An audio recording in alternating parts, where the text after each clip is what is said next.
तो deal done, लेकिन सवाल कई।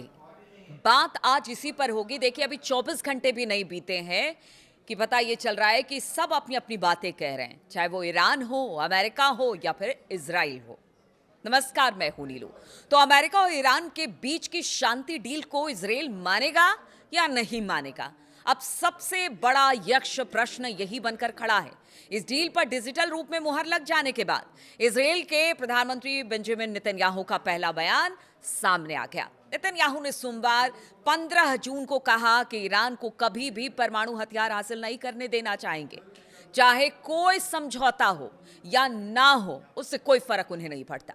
साथ ही उन्होंने यह भी साफ कर दिया कि उनकी और राष्ट्रपति डोनाल्ड ट्रंप की हर बात पर हमेशा एक जैसी राय हो, ऐसा मुमकिन नहीं है। इजराइल ने अपने हित और अमेरिका के अपने हित, उनकी ये टिप्पणी ऐसे समय में आई है जब अमेरिकी प्रशासन के सीनियर अधिकारियों ने बताया कि अमेरिकी राष्ट्रपति डोनाल्ड ट्रंप, उपराष्ट्रपति जेडी वेंस और ईरान की ओर से संसद के स्पीकर मोहम्मद बाघेर ने समझौता ज्ञापन यानी एमओयू पर डिजिटल रूप से हस्ताक्षर कर लिया। और इस एमओयू पर लगभग सभी बड़े इजरायली नेताओं की प्रतिक्रिया आने के कई घंटे बाद प्रधानमंत्री नेतन्याहू और इस पर बात की। और सोमवार की शाम हुई प्रेस कॉन्फ्रेंस में नेतन्याहू ने ट्रंप के साथ मतभेद पर कहा कि ऐसा सबसे अच्छे परिवारों में भी होता है। अब देखिए, बात कर रहे हैं परिवार की, लेकिन परिवार के हर एक सदस्य की बातें एक दूसरे को पसंद नहीं भी आती है। इसके भी संकेत नेतन्याहू ने दिए हैं और बताया जा रहा है कि इस प्रेस कॉन्फ्रेंस के बाद डोनाल्ड ट्रंप की नेतन्याहू से बातचीत हुई और बड़ी हॉट टॉक हुई है। अब ये हॉट टॉक क्या है, कुछ दिन बाद तो समझ में आ जाएगी, लेकिन हॉट टॉक पहले भी हो चुकी थी जब डील हो रही थी। अब डिजिटल हस्ताक्षर हो गए हैं, लेकिन नेतन्याहू ने जो बातें कही उसके बाद ट्रंप काफी गुस्से में जरूर नजर आ रहे हैं। अब एक एक करके बताते हैं कि क्या कुछ प्रेस कॉन्फ्रेंस में कहा गया और नेतन्याहू ने क्या कहा है, जिससे लगता है कि इस रीजन में क्या नेतन्याहू अशांति पैदा कर सकते हैं, क्या इस डील को डिरेल कर सकते हैं।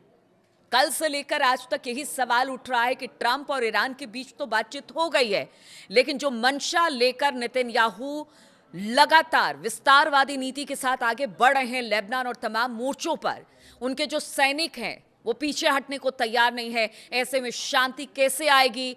अब ईरान पर हमला बड़ा मुद्दा नहीं है, लेबनान पर बड़ा मुद्दा हमला बनता चला जा रहा है, जिस तरह से हमले इजराइल कर रहा है लेबनान पर।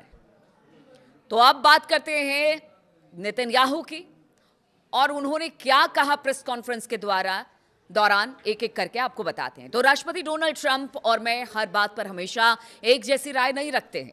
वो अमेरिका के राष्ट्रपति हैं और मैं इजराइल का प्रधानमंत्री हूं। मैं इजराइल के सुरक्षा से जुड़े हितों के लिए जिम्मेदार हूं और यह काम समझदारी से करना जरूरी है।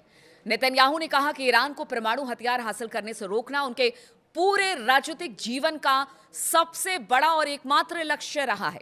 उन्होंने कहा कि कई दशकों से मैं ईरान के परमाणु हथियार पाने की कोशिशों के खिलाफ लड़ रहा हूं। मैं इसे अपने जीवन का मिशन कह सकता हूं। अब तक मैंने इसे निभाया है और आगे भी निभाता रहूंगा। अब देखिए इससे नेतन्याहू की क्या मंशा जाहिर होती है। उन्होंने आगे कहा कि समझौता हो या ना हो, ईरान के पास परमाणु हथियार नहीं होने चाहिए, ना आज और ना कल और ना कभी और। जब तक मैं इजराइल का प्रधानमंत्री हूं ऐसा कभी नहीं होने दूंगा। टीवी पर चले इस प्रेस कॉन्फ्रेंस में नेतन्याहू ने अपने सैन्य ऑपरेशन की उपलब्धियों को गिनाने की कोशिश की, क्योंकि देखिए अब नेतन्याहू की कुर्सी भी इसके बाद खतरे में पड़ती नजर आ रही है, क्योंकि उनके अपने पार्टी के नेताओं की बगावत इस डील के बाद शुरू हो गई है। यानी राजनीतिक भविष्य पर नेतन्याहू के बड़ा सा क्वेश्चन मार्क लग गया है।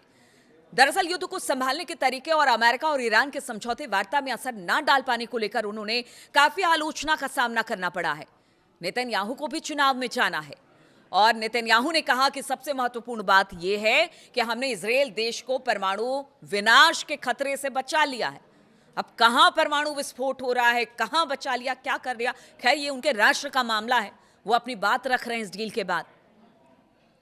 उस पर बहुत ज्यादा टिप्पणी नहीं करूंगी, लेकिन सब जानते हैं नेतन्याहू क्या करते हैं, क्या सोचते हैं और इसका क्या मतलब होता है। नेतन्याहू ने कहा कि हमने ईरान के परमाणु वैज्ञानिकों को मार दिया, आतंकवादी शासन के नेताओं को खत्म कर दिया, परमाणु ठिकानों को तबाह कर दिया। मिसाइलों को नष्ट कर दिया और मिसाइल बनाने वाली ज्यादातर फैक्ट्रियों को बर्बाद कर दिया। उन्होंने यह भी कहा कि सैन्य ऑपरेशन ने ईरान के साथ भविष्य में होने वाले किसी भी समझौते के लिए एक विश्वसनीय सैन्य दबाव पैदा किया है। नेतन्याहू ने कहा कि इजराइल के लिए खतरा अभी भी बना हुआ है। उनके अनुसार खतरा सिर्फ ईरान से नहीं बल्कि उनके क्षेत्रीय सहयोगियों पर से भी है, जिन पर हमले कभी न देखे गए तरीके से हमला किया गया। और उन्होंने कहा कि हमने इजराइल के चारों ओर गहरे सुरक्षा क्षेत्र बनाए हैं। हमने ये गाजा, लेबनान और सीरिया में किया है। मैं स्पष्ट कर देना चाहता हूं कि अपने देश की सुरक्षा के लिए हम इन सुरक्षा क्षेत्रों में तब तक बने रहेंगे जब तक इनकी जरूरत होगी। तो वो बात कर रहे हैं ईरान के प्रॉक्सीज की, हिजबुल्लाह की, जिसके साथ लड़ाई हो रही है, लेबनान, गजा, जिस तरह की बातें वो करते रहे हैं। और उनका कहना है कि इजराइल को सुरक्षित रखना मेरा काम है। डील में क्या हुआ है, ये दो राष्ट्रों, दो मुल्कों की बात है, ईरान और अमेरिका के बीच। मैं इस डील को नहीं मानता। चलिए, एक बड़ा सा क्वेश्चन मार्क इस डील को लेकर लग गया, क्योंकि 60 दिनों का वक्त दिया गया है जिसमें बातचीत होगी और पूरी तरह से युद्ध समाप्त होगा। हालांकि ट्रंप कह चुके हैं कि लेबनान के बॉर्डर पर नेतन्याहू हमला या इजराइल हमला नहीं करेगा, लेकिन इसके बावजूद कल भी ये हमला हुआ है। अब इसको क्या माने हम? क्या अब अमेरिकी राष्ट्रपति की बात भी नेतन्याहू नहीं मान रहे हैं? वो ये चाह रहे हैं कि हम हमला करें और ईरान कह रहा है कि लेबनान पर हमला करेंगे तो बातचीत यानी कि जो डील है वो कैंसिल हो जाएगी और हो सकता है ईरान इजराइल पर हमला कर दे और फिर इजराइल को एक मौका मिल जाए ईरान पर हमला करने का। तो ये बहुत सारी बातें हैं जो नेतन्याहू ने कह दी है। अब अमेरिका का पक्ष भी आपको बताते हैं। इस डील के कुछ देर के बाद अमेरिका के राष्ट्रपति डोनाल्ड ट्रंप ने दावा किया कि ईरान ने डील करके कभी भी परमाणु हथियार ना बनाने पर सहमति दे दी है। यानी वो अपने तरफ से कह रहे हैं कि डील में क्या हुआ है, ये ट्रंप बता रहे हैं। देखिए, अब ये 14 जो बिंदु है ना, वो खुलकर सामने नहीं आ रहा है। सब अपने अपने दावे कर रहे हैं। ईरानी मीडिया अपनी, अमेरिकन मीडिया अपनी बातें कह रहा है, इजराइल अपनी बातें कह रहा है। तो अब ट्रंप ने कहा है कि देखिए, परमाणु अब वो कभी इस पर काम नहीं करेंगे, यानी परमाणु हथियार नहीं बनाएंगे, इस पर सहमति हो गई है। साथ ही उन्होंने कहा कि अमेरिका ईरान को $300 मिलियन नहीं दे रहा है, जैसा कि मीडिया में दावा किया जा रहा है कल से लेकर अब तक। दरअसल अमेरिका और ईरान ने इस शांति डील को डिजिटल रूप में पहले ही साइन कर दिया है, लेकिन इस पर आधिकारिक रूप से मुहर जिनेवा में ही लगेगी। यानी 19 जून को, शुक्रवार का दिन, जुमे का दिन होता है, उस दिन सिग्नेचर होगा, तभी सब कुछ साफ हो पाएगा। ऐसे में इस डील में क्या क्या लिखा है ये सामने अब तक नहीं आया है। सबके अपने वादे, जिस तरह से हम कह रहे हैं कि दावे हैं, और वो दावे पर सब अपनी बात कर रहे हैं। ट्रंप ने क्या कहा है वो आपको बताते हैं। तो अपने सोशल मीडिया प्लेटफॉर्म ट्रुथ पर लिखा, ईरान ने परमाणु हथियार कभी ना रखने पर सहमति दे दी है। साथ ही खबर कि अमेरिका ईरान को $300 मिलियन दे रहा है, फेक न्यूज है जिसको डेमोक्रेट्स ने फैलाया, यानी अपने अपोजिशन को ही कटघरे में खड़ा करते रहे। अब तक सामने आई जानकारी के अनुसार अमेरिका और ईरान के बीच हर समझौता ज्ञापन यानी कि MOU में ईरान के विदेशों में फ्रीज यानी कि जब्त की गई जितनी संपत्ति है उसको जारी करने, प्रतिबंधों में राहत देने और ईरान को फिर से खड़ा करने के लिए $300 अरब का फंड देने की संभावना शामिल है। लेकिन ये तभी होगा जब ईरान कुछ तय शर्तों और लक्ष्यों को पूरा करेगा। हालांकि ट्रंप सरकार ने अभी तक ये नहीं बताया कि यह समझौता ईरान के परमाणु कार्यक्रम को कैसे डील करेगा।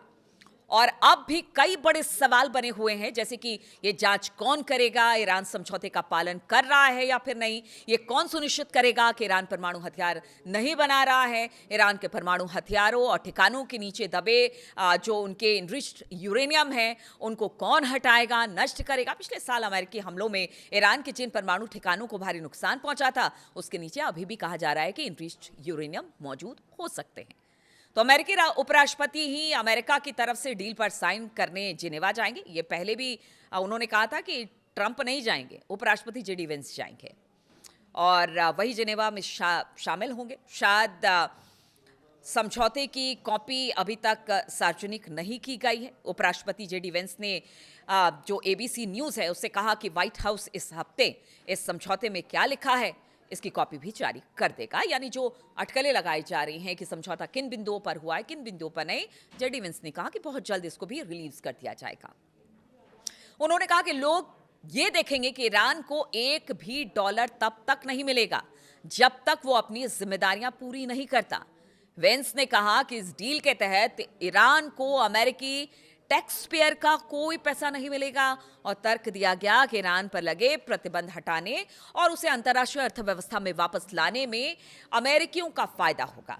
वेंस ने सोमवार देर रात फॉक्स न्यूज से कहा कि इससे बहुत फायदा होगा, इसमें अमेरिकी पैसा शामिल नहीं है और इससे काफी आर्थिक समृद्धि आ सकती है। तो देखिए, ये था अमेरिका का पक्ष।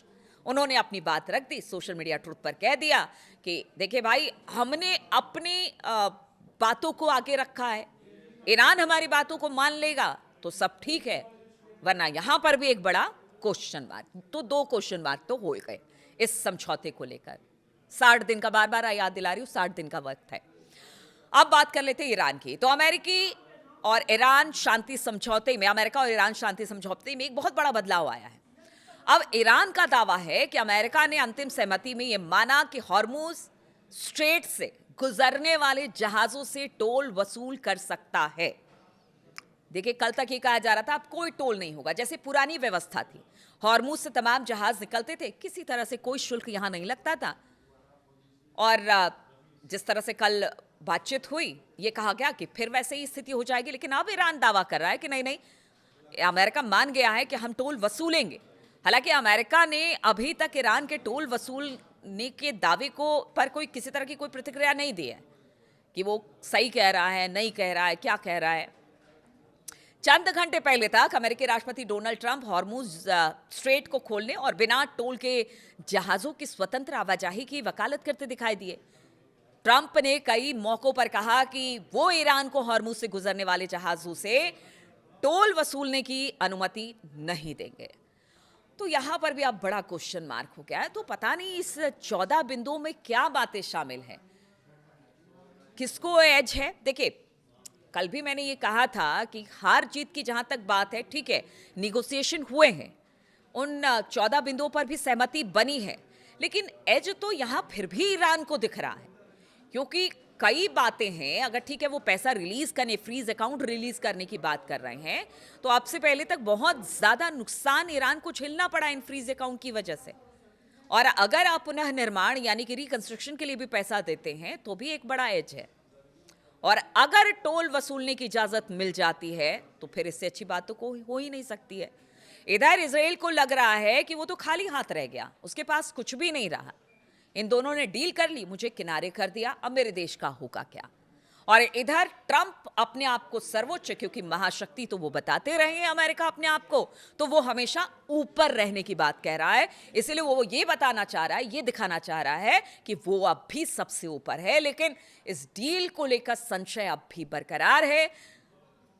अब देखिए, शॉर्ट टर्म में तो देखिए उनको, ट्रंप को मिड टर्म चुनाव में जाना, इसलिए लोग कह रहे हैं कि शायद अभी तो फिलहाल सब कुछ ठीक ठीक लगे, लेकिन उसके बाद क्या, लॉन्ग टर्म के लिए क्या वाकई ये जो सहमति बनी है, शांति प्रस्ताव तैयार हुआ है, वो लॉन्ग टर्म में क्या काम करेगा?